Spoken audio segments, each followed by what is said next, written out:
Your best bet is to build a business based on the invention that you created and the patent that you secured on it. I'm often approached by inventors who've recently received a patent to help them understand the value of that patent with the goal of trying to sell it or license it to a third party. The challenge in that case is that a patent that hasn't yet been monetized has passive value. And a patent with passive value is very difficult to convince buyers to either buy it or to license it because the ability to generate money from that patent has yet to be proven. The key, therefore, is to convert the passive value of that patent into active value. And the way to do that is to monetize the patent in some fashion. Now, generally speaking, there are three ways to monetize a patent. The first way to monetize a patent is to launch a business yourself using the benefits of that patented technology as the backbone of the business.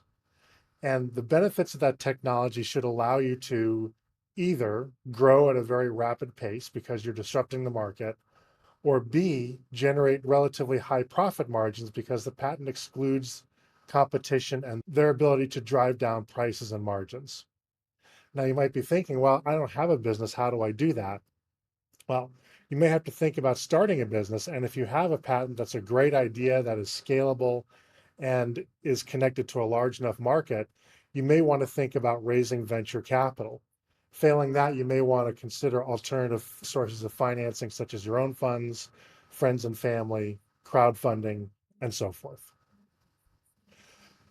The second way to monetize a patent is to find someone that might be willing to license it.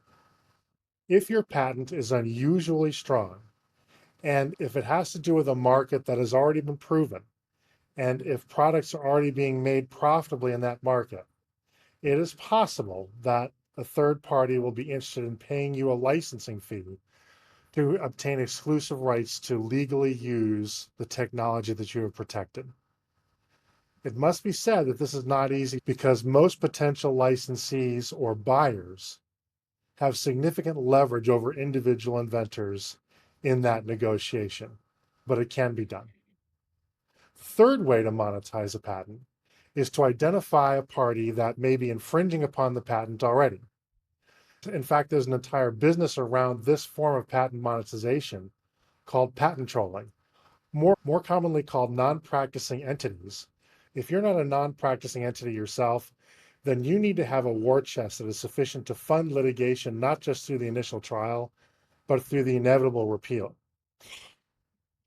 This means having enough money and enough time and enough energy to pursue litigation, not only through the initial trial, but through the inevitable appeals processes as well, which could easily take a decade if the defendants are sufficiently well funded and sufficiently motivated. And while there are funding sources that will provide the financial backing to pursue patent litigation, there are a few of these organizations out there, and their standards are incredibly high, and they only accept a very small fraction of the cases that they're presented with. So your best bet is the first option, which is to build a business based on the invention that you created and the patent that you secured on it. Once you do that, you create options for yourself. You can continue operating the business and simply generate and harvest the profits that you generate for your own benefit. Or you can use the leverage that you create in the marketplace by having created a profitable business and potentially disrupting your competitors to motivate your competitors to then want to license your patent from you or buy it outright. If you have any questions about valuing your patent, let me know in the comments below.